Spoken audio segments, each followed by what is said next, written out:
भगवान परमात्म्याची भेट घेण्याकरता, संतांची भेट घेण्याकरता आपल्या जीवनामध्ये भक्ती करावी लागते. या मानवी देहाला आल्याच्या नंतर आपण त्या भगवान परमात्म्याची भक्ती केली पाहिजे. पण तुम्ही म्हणाल भक्ती म्हणजे काय?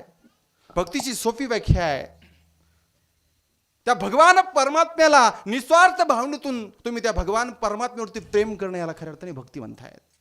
भक्तीचे दोन प्रकार पडतायत. एक पहिला जो प्रकार आहे तो पराभक्ती आणि दुसरा जो प्रकार आहे तो अपराभक्ती. ज्ञानयुक्त उपासनेने तो साधकच खऱ्या अर्थाने भगवत स्वरूप होतोय, त्याला पराभक्ती असे म्हणतात.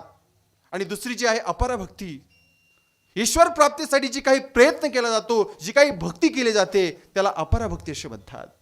अपराभक्तीचे दोन प्रकार आहेत. पहिला जो प्रकार आहे तो वैद्य भक्ती.